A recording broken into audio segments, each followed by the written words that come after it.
The season is over for Indiana basketball, and the offseason begins. You are Locked On Hoosiers, your daily podcast on the Indiana Hoosiers. Part of the Locked On Podcast Network, your team every day.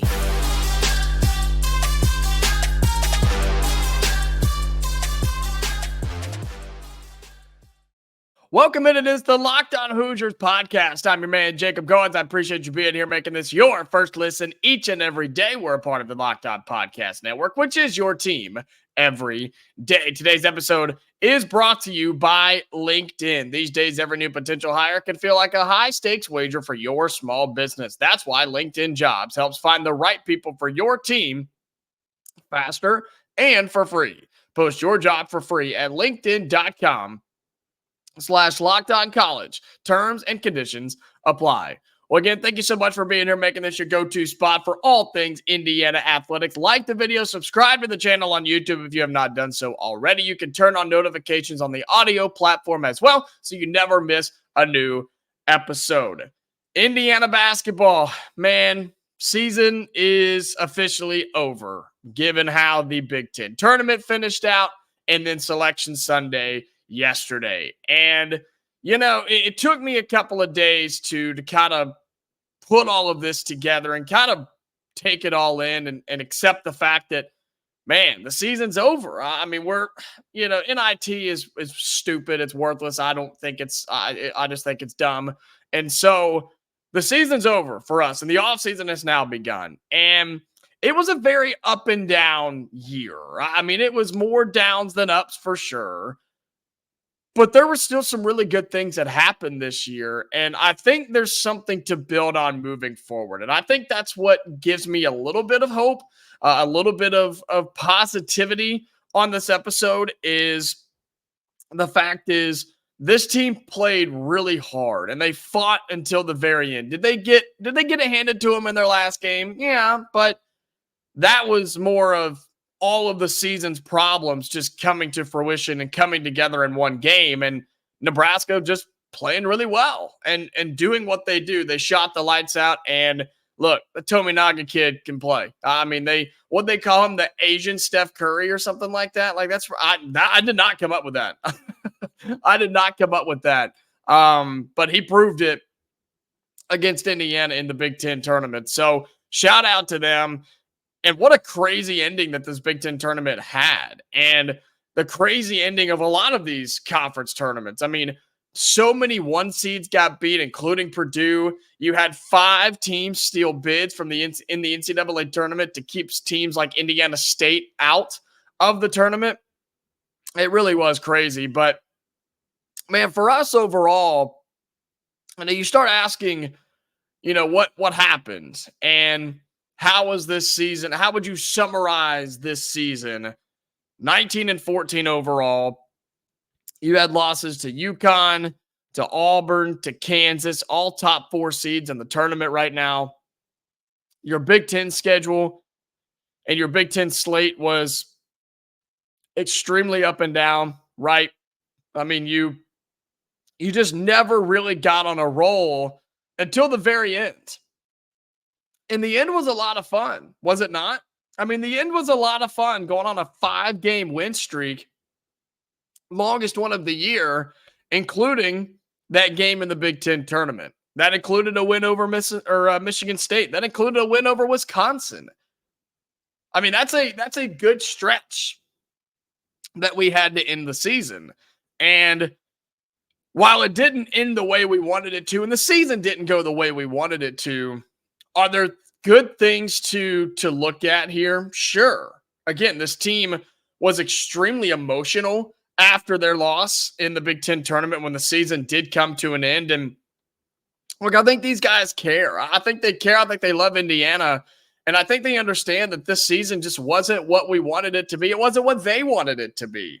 And they understand it was disappointing. It was disappointing to folks like us, the fans, and to those people inside the building and around the university. Like, this is not Indiana basketball. And I'm not by any means trying to say that this is an acceptable season, because it's not in our standards, because it's just not. I mean, we make the tournament. And not making the NCAA tournament as the Indiana Hoosiers is not okay. That's not a good thing. But you don't make it every year. I know some teams do. I think Kansas has, and Gonzaga, they've got a ridiculous, and Michigan State, they have ridiculous tournament streaks. But you've got to like how the season ended, right? You have to like how they fought through it. They won some games, and they gave us a little hope at the end, which is kind of crazy. But they gave us a little bit of hope. It's like, oh my gosh, what if this actually happens? What if they actually win the Big Ten tournament? We can make a run here in the Big Ten tournament. They gave us that hope that, okay, what happens if we hear our name called on Selection Sunday? Now, once Sunday got here, we knew that wasn't going to happen. But you see what I'm saying here? They didn't just lay over and die after a 4-game losing streak to Purdue, Northwestern, Nebraska, and Penn State. That's when they turned it around. That's when they turned it on and went on a 5-game win streak and ended up beating some decent teams in there. You just let Nebraska do it to you again. You just let the same guy do it to you again. And as I said, I think this was a game where all of your problems all season long just came together and really shined in a bad way. And Nebraska just proved to you why they're a good team, why they're going to beat some folks in the NCAA tournament, while teams do not want to play them in the NCAA tournament. I wouldn't want to play that team. They're dangerous. Are they going to win it all? No. Are they going to make a run to the Final Four? No. But they're going to beat somebody. I'm just telling you, they're going to beat somebody. And they're a horrible matchup for us because they shoot the 3 lights out and we can't defend the 3. We can't defend. We can't run with them. We can't hang with them on offense. They score too many points and they beat us 93-66. I mean, that score alone tells you exactly what you need to know. It shows that we can't score with people and people can slow us down because we can't hit threes. We can't go on big runs. We just can't do it. So that's how the season ends. Again, disappointing, but I think it was a better end than what we expected, because if this thing had just kept going off the rails after that 4-game losing streak and we just kept losing and losing and losing, you may not have a head coach right now. You wouldn't have any players right now. And that's going to be the next question, right? We're going to ask what now, what happened, what to do moving forward. We'll talk about all that coming up on Locked on Hoosiers in just a second. Today's episode of Locked on Hoosiers is brought to you by Nissan. This week's March Madness bracket highlight is brought to you by our friends at Nissan. Each week, we're picking one team that stands out, a team that's pushed it further than the rest. Just like any of the all-new 2024 Nissan SUVs, these guys were able to make it to the next level.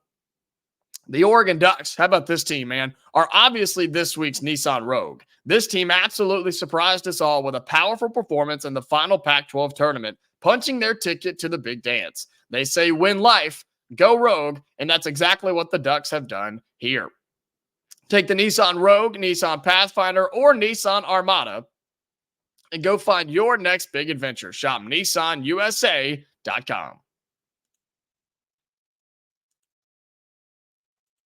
Today's episode of Locked on Hoosiers is also brought to you by Amazon Fire TV. Look, Fire TV is your destination for sports, from live games to highlights to in-depth analysis. It's going to be where I watch all of my NCAA tournament games. Fire TV offers amazing viewing experiences with smart TVs, as well as the Fire TV stick that you plug into your existing TV that provides access to millions of movies and TV episodes, as well as free and live TV. Fire TV recently created Fire TV channels to deliver a constant supply of the latest videos from your favorite sports brands, all for free. That includes all of us at Locked On and most of the big pro leagues and college conferences as well. Fire TV channels let you dive into all the game analysis, highlights, and more to keep up to date on the latest in the world of sports, March Madness, NBA, MLB, and lots more. Not to mention great news, entertainment, gaming, travel, cooking videos as well. Check out Fire TV channels on Fire TV and Alexa devices. If you haven't checked out Fire TV channels, you should. Trust me on this. To learn more, visit www.amazon.com/LockedOnFireTV. Welcome back into Locked on Hoosiers. Appreciate you being here, making this your go-to spot for all things Indiana athletics. We now ask ourselves the question, okay, what happened in the final game? And then ultimately what happened this season? Well, in the final game, as I told you, it was really just a combination of all of our problems this season coming back to get us and Nebraska just having our number. Nebraska being a terrible matchup for us. They score lights out. They shoot lights out. And that's exactly what they did in this ball game. Nebraska shot 50% against Indiana in the final Big Ten tournament game for us. 50% from the floor, 44% from three. And you start looking at their leading scores. And I mean, I know you've looked at these already. When Williams and Tominaga go off for 23 points each, yeah, you're going to have some issues. Lawrence with 15 off the bench. They also had Gary with 11. So many guys got involved here. And they were pushing 100 points. And we can't score that much. We can't hang with that, man. And we just did not have a good game at all. How about CJ Gunn off the bench, man? Played some excellent minutes. Had probably his best game as an Indiana Hoosier with 17 points off the bench. You had Mbako with 16. But here's your problem. Malik Reneau, 9 points, fouled out again. You had Kel'el Ware with 8 points, right? And those guys, and Reneau only playing 22 minutes.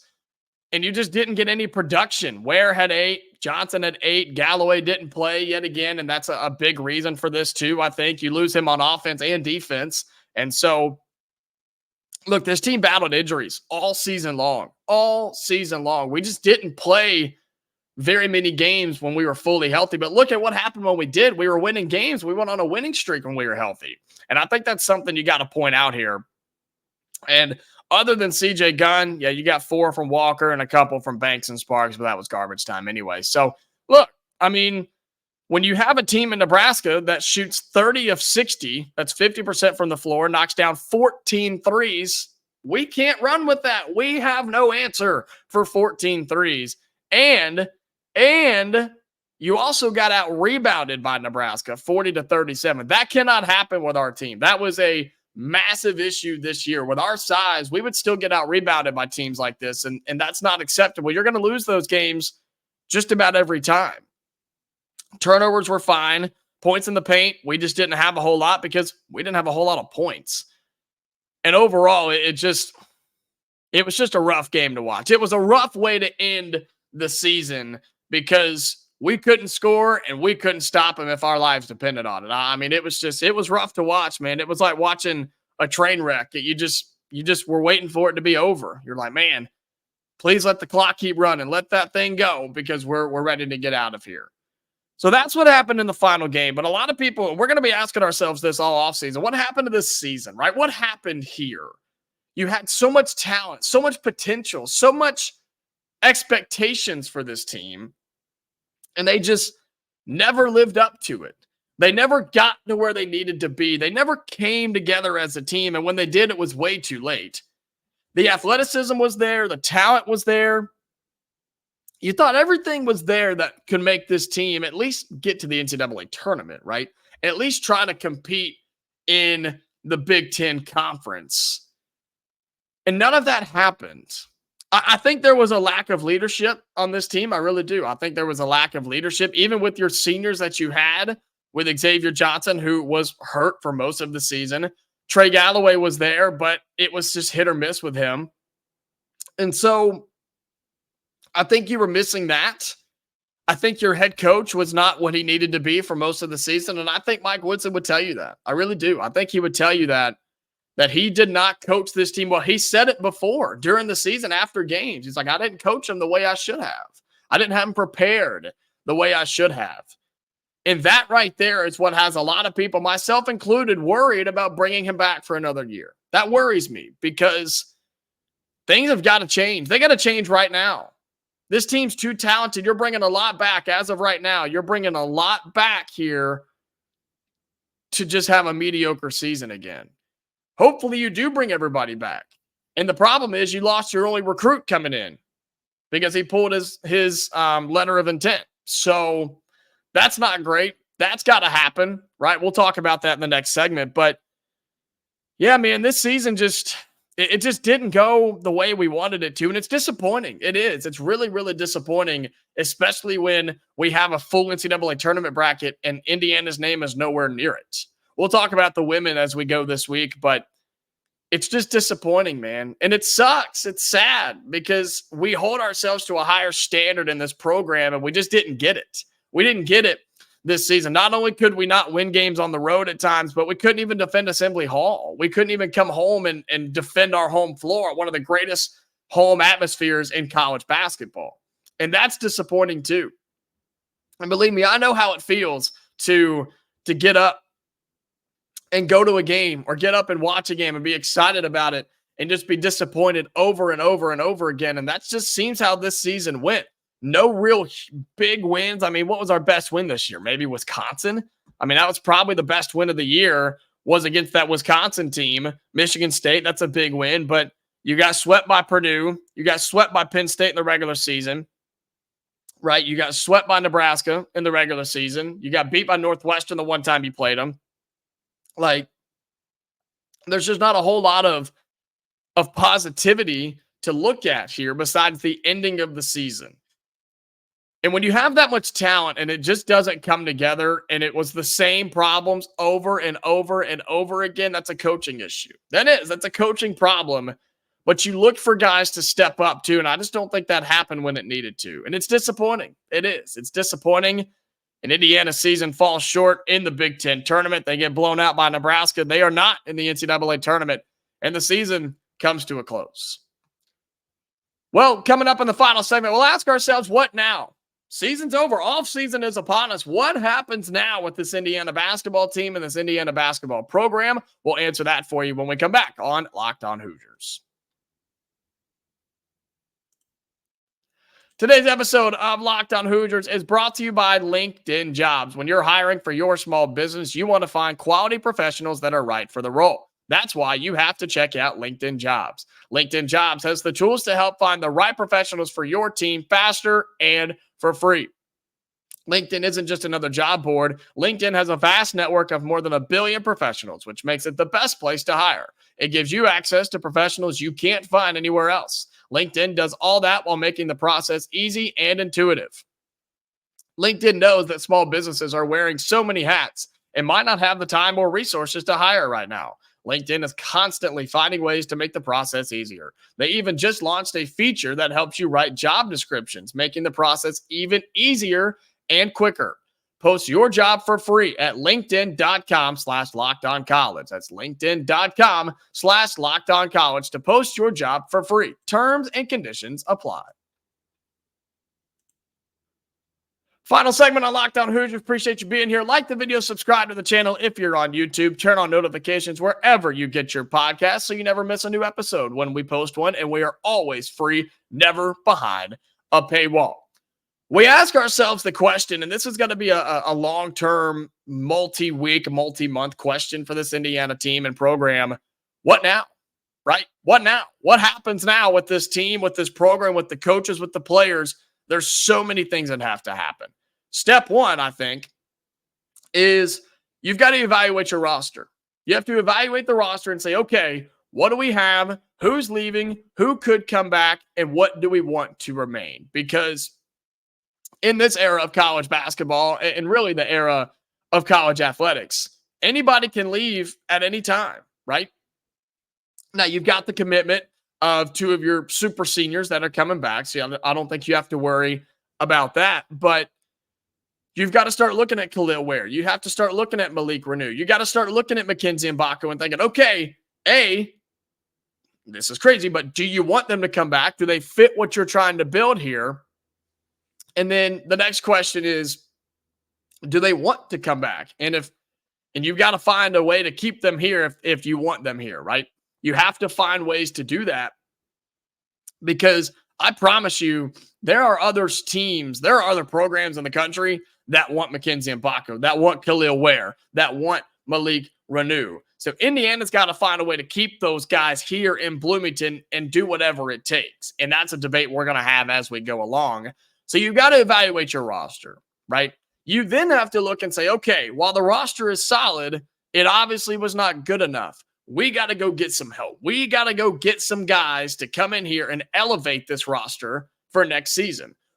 And the transfer portal's got to be the place to do that because your recruiting, let's be honest, it sucks right now. It's non-existent right now. And we're going to get to that in a second. You've got to go hit the portal. You've got to go get some guards. You have to go get guards to make this team better. Xavier Johnson, thank you for your service, man, but it's time for you to get out of here. We got to go find us some point guards and backup guards that are legit. Gabe Cupps, look, fan favorite. I love you, man, but you're just not it for us right now. You're bringing back Trey Galloway. I think there's some good there. I think there's some bad there. We'll talk about that as we go also. But bottom line is you've got to go get some effective guards that can handle the basketball, distribute the basketball, and score the basketball. Indiana's got to have those, man, because we just don't. We don't have them. And look at all these teams that made runs to their conference tournaments and that will be making runs in the NCAA tournament this week and beyond. They have effective guards. They have impactful guards that make them better, that can control the game, command the offense. We have to go find some. Go find 2 or 3 of them. I don't care. We've got to have some in the starting rotation and on the bench as well. We just don't have that. So that's got to happen.